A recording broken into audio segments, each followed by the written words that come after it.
En Encuentro con la Nación, temas de actualidad. Frase lapidaria contundente que hemos acuñado aquí en este programa y en otros escenarios de tipo académico. En todas las partes del mundo la justicia se hizo para combatir el delito. En Colombia el delito está estructurado para combatir la justicia.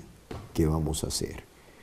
Y una frase lapidaria del profesor Horacio Gómez Aristizábal: lo único organizado en Colombia es la corrupción.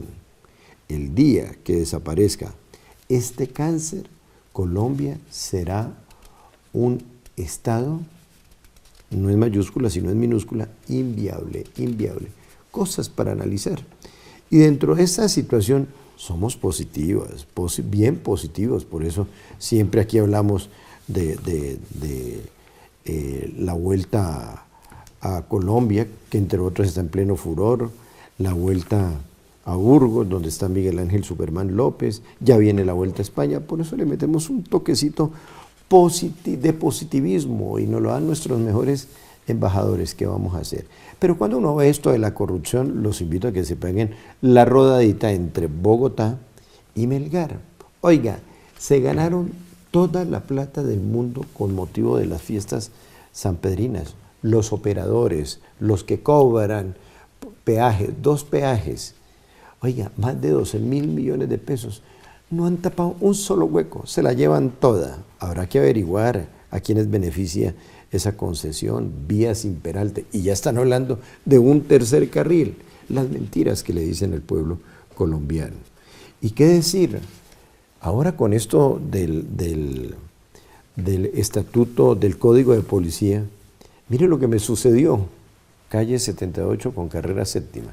Si a uno lo ven encorbatado y con buena pinta, no soy narcisista, entonces los policías le piden a uno papeles.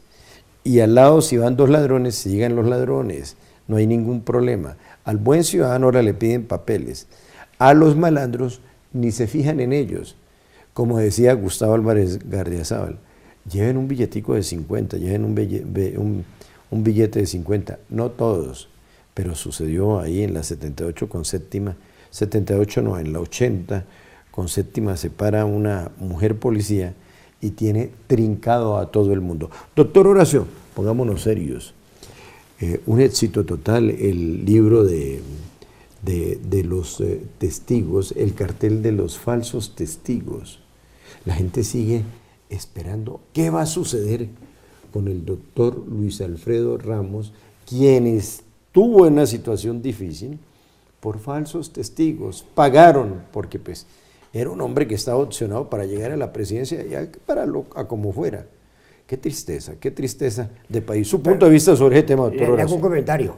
Yo estuve con el doctor Alfredo en el Jockey Club en un almuerzo que se organizó para que hiciera una exposición sobre sus problemas judiciales. Y yo comentaba esa una cosa muy, muy delicada y muy grave, que fue condenado a 11 años de cárcel el testigo falso, el más importante, que había dicho una cantidad de falsedades y perjurios contra el doctor Ramos. Yo decía que eso era, que me ha dado vergüenza con Caracol cuando me llamaron para que opinara sobre ese testigo y sobre esa condena. Y yo digo, es una vergüenza porque, como en todas partes en Colombia ocurre, que se castigan a los de abajo, a los peones, a las mulas y a los que cometen el delito, pero no a los cerebros, a los que manipulan, a los que hicieron el montaje contra el doctor Ramos. Es toda una personalidad y no cualquier tipo de montón le iba a producir una consecuencia jurídica tan negativa como una condena por la Corte. Eso fue un montaje, una organización, y hay unos cerebros, como en el caso de Reciclar. Usted estaba hablando de la corrupción en Colombia,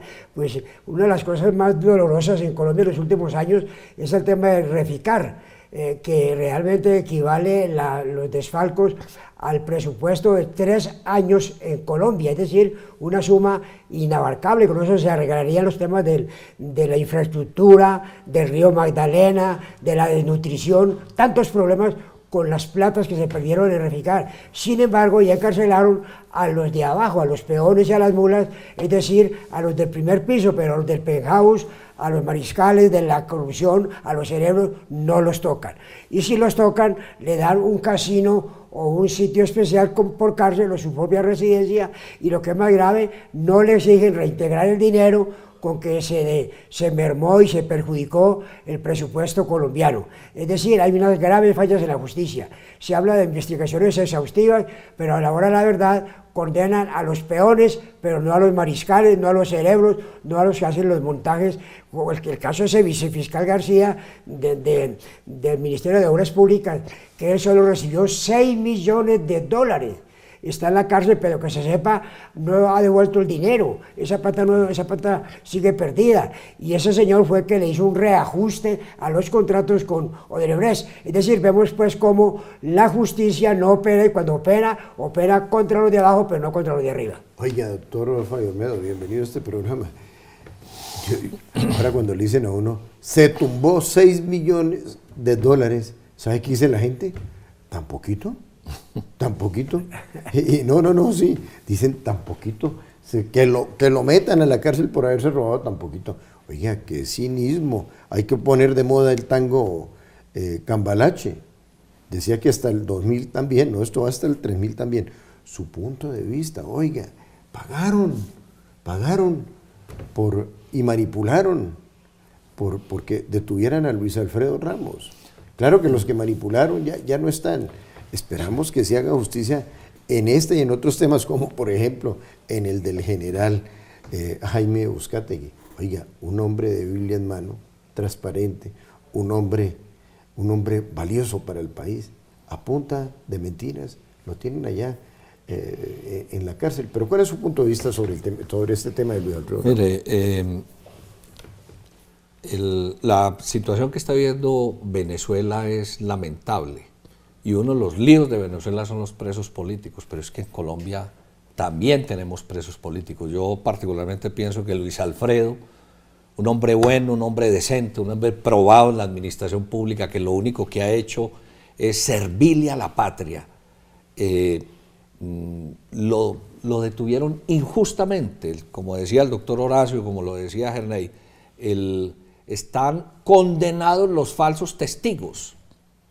Y él sigue vinculado a un proceso porque la Corte, que para ellos no hay términos. Son intocables, entonces los términos. Un hombre de la talla de Luis Alfredo Ramos, que es virtual presidente de la República, porque el país lo está reclamando, la Corte lo tiene como un preso político. Porque cuando uno se sienta con Luis Alfredo Ramos y se sienta con muchas personas que él ha caminado por todo el país contando qué fue lo que hicieron con él, la primera pregunta, ¿y la Corte cuándo va a fallar?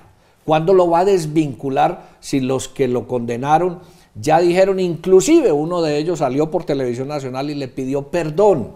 Es que detrás de Luis Alfredo Ramos está su familia, sus hijos, su esposa, su vida, su trayectoria, un servicio al país. Yo ahí sí hago un llamado a la Honorable Corte, ya es hora de que a Luis Alfredo Ramos le digan, usted no tiene nada que ver, porque el país lo considera así, no tiene nada que ver con esto. Es otro preso político también en Colombia. Bueno, y ahora ya que estamos hablando de Venezuela, con el código de policía, ahora a ese código ya le puse un nombre, el Código Maduro. Oiga, no hay derecho que uno vaya, por ir encorbatado, le pidan papeles en la séptima con 72 y los malandros al lado, tranquilos, protegidos por la policía. Bueno, esperamos que de pronto, no, como estamos hablando del Código de Maduro, no me apliquen el Código de Maduro, pero no importa. Yo estoy dispuesto a afrontar situaciones. Una pausa y ya regresamos.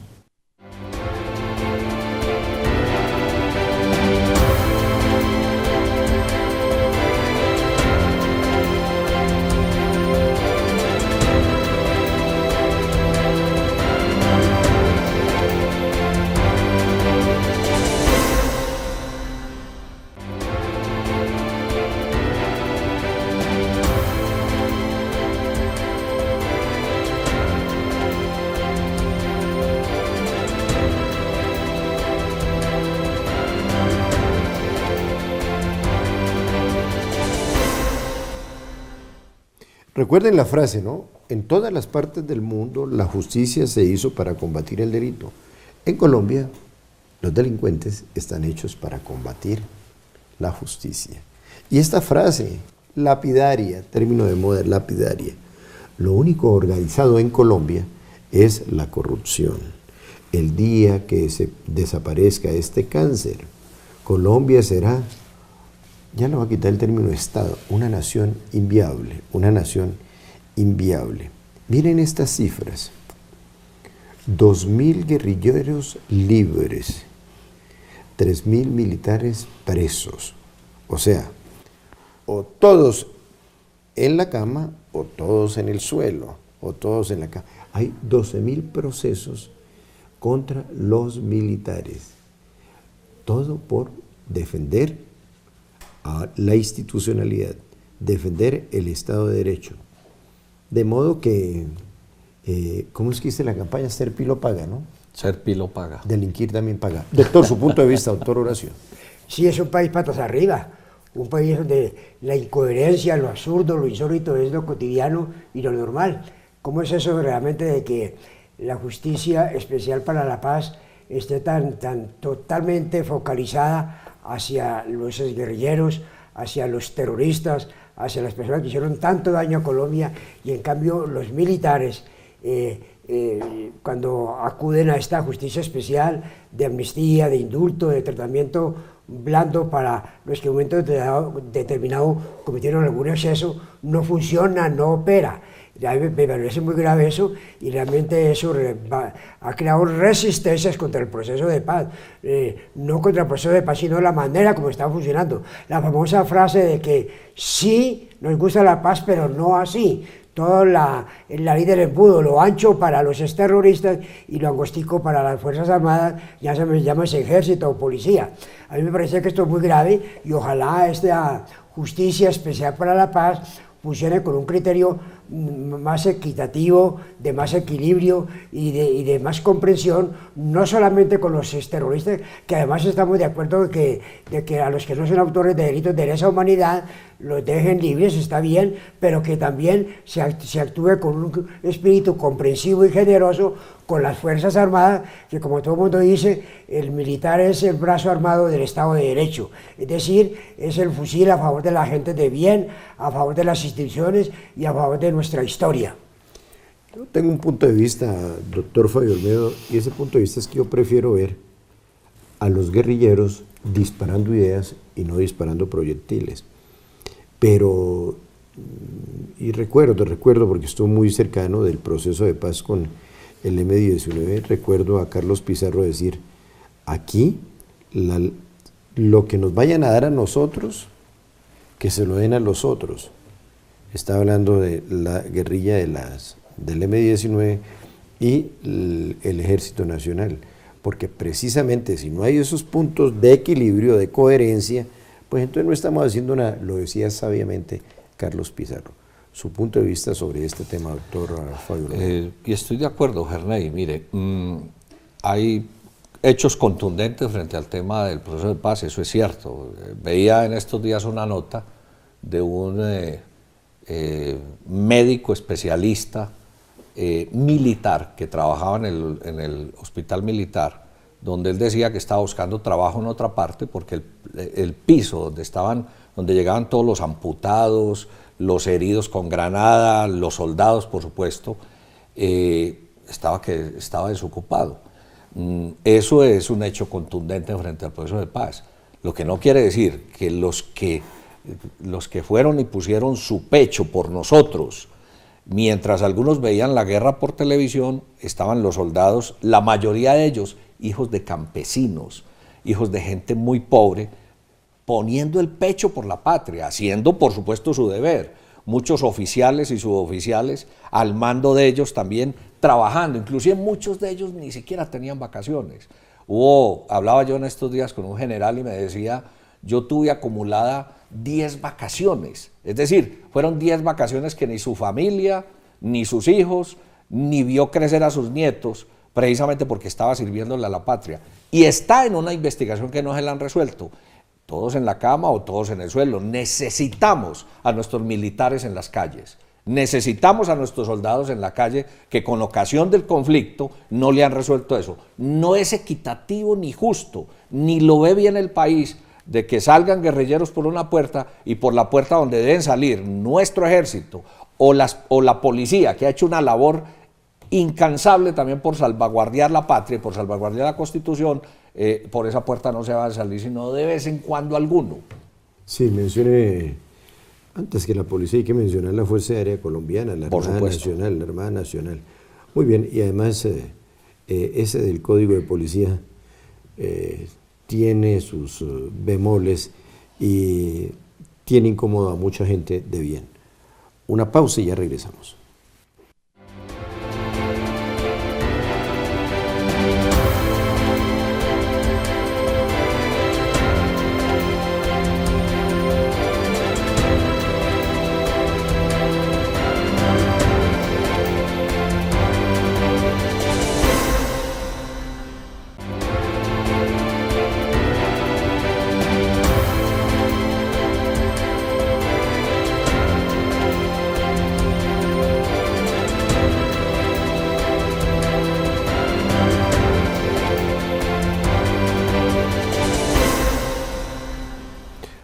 Me escribe un televidente y me pregunta, Jaime León Río Zapata, de Antioquia, no tiene nada que ver conmigo, me pregunta que si yo sé de qué equipo es hincha el actual presidente del Nacional, Andrés Botero Félix Borro. La respuesta es contundente. Lo único que le puedo asegurar es que el Nacional no es hincha. Él era hincha, por ejemplo, de Cochise Rodríguez, en la época de gloria de Cochise Rodríguez. Después terminó siendo como director de Coldeportes, quitándole todos los privilegios que un héroe nacional como Cochise Rodríguez, en su calidad de deportista, tenía. Frases célebres. Goyeneche dijo, hay que pavimentar el río del río Magdalena. Frase célebre, unos políticos están proponiendo, dizque pavimentar las líneas férreas de Bogotá y de varios municipios del país. Ideas genialísimas, tanto la de Goyeneche como la de los políticos. Somos, como lo dice en uno de sus libros el doctor Horacio Gómez, uno de los 3 países que no tiene ferrocarriles nacionales. Por eso hemos invitado al profesor Rafael Dueñas, él es presidente de la Asociación de Ingenieros Ferroviarios. Su punto de vista que dice que hay que pavimentar las líneas férreas. ¡Qué horror! Sí, doctor, buenas tardes. Le cuento que el promotor y el originador de la ley fue el señor ministro de Transporte, pues ya saliente, y... es que, excúseme, el de Manizales Rojas, él de eso no sabía, por eso lo cambió el presidente Santos. Exactamente, entonces, él originó el proyecto de ley y el ponente en el Senado fue el doctor Hernán Andrade. Este senador es oriundo del Huila y él tendrá sus razones para haber dado impulso a este proyecto, porque en los territorios de férreos de esa región, del Gran Tolima y Huila, pues prácticamente están invadidos y ya fueron saqueados en su infraestructura. Entonces, por otro lado, tenemos al alcalde de Bogotá, el doctor Enrique Peñalosa, que sale con la idea de que el ferrocarril es un cáncer, también lo dijo en un medio de comunicación, para la ciudad, porque es por donde se encuentran las basuras, por donde están los malandros, y entonces que eso no se justifica para la ciudad de Bogotá. Le sale la idea y ya tiene en estudio cómo va a pavimentar los corredores férreos correspondientes al distrito. Esto está en favorecimiento con la ley que está en proyecto en el Senado, que ya fue aprobada y está para primer debate de la Cámara, en donde los ferrocarriles que atraviesan las ciudades las va a dar el Estado, las va a dar a los entes territoriales. Es decir, que la ciudad de Bogotá puede coger sus tramos de vía férrea y colocarles un Transmilenio o una autopista, lo que quiera. En ese mismo sentido, pues se van a pronunciar todas las ciudades del país y ya tenemos nosotros un comunicado de prensa de 7 días Boyacá, por ejemplo, en donde hay un alcalde que dice, no, si ese proyecto sale adelante, yo sí quiero que saquen el ferrocarril de la ciudad. Muy cortica, que este tiempo es muy breve.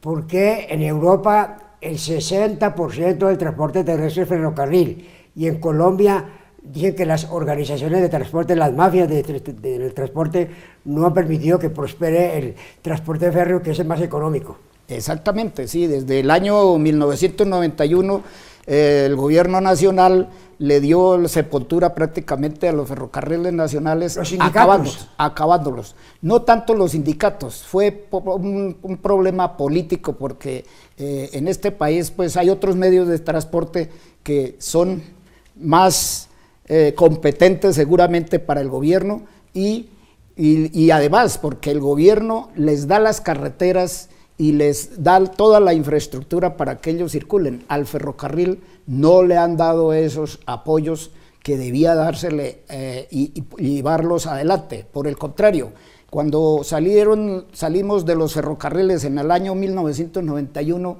teníamos 3.340 kilómetros aproximadamente que estaban resguardados y amparados por la nación. En este momento, de esos 3.340 kilómetros hay aproximadamente 1.700 kilómetros que están prácticamente invadidos y que están saqueados de su infraestructura. Solamente en este momento tenemos 246 kilómetros funcionando activamente, que es el ferrocarril del carbón, que está entre el sector La Loma Santa Marta. ¿Y cuál era la solución?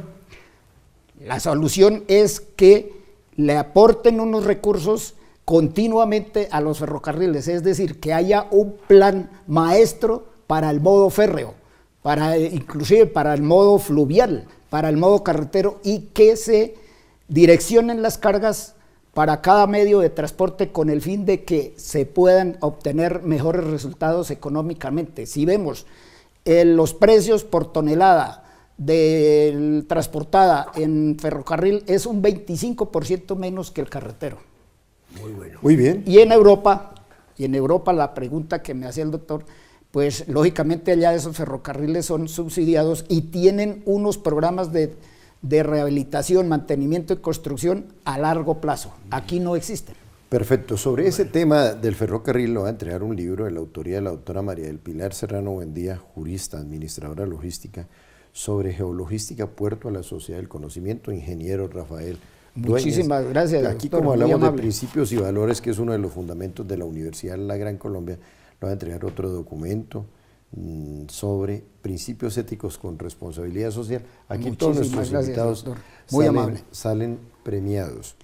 Bueno, ya punto final, tuvimos aquí al ingeniero Rafael Dueñas, lo vamos a tener aquí permanentemente porque vamos a hacer una campaña para la reactivación de los ferrocarriles nacionales. Una idea genialísima del fundador de la Federación de Algodoneros y de Arroceros, un hombre llegado de Cataluña, catalán él, don José Berenguer, pidió en su momento que en el entorno de los ferrocarriles se permitiera sembrar arrocito, se permitiera sembrar algodón. Y a propósito del arroz, el año pasado estábamos comprando arroz de la peor calidad. Hoy hay un problema entre la Cámara del sector agrícola de la ANDI y los gremios arroceros, porque se está hablando de sobreproducción en Colombia. Oiga, eso se denomina falta de planeación. Lo único es que no olviden esta frase: Colombia debe convertirse en una verdadera despensa mundial de alimentos. Si hay trabajo en el campo, habrá paz, pero eso sí, con transparencia, no con esa corrupción que azota al país. Que Dios les bendiga.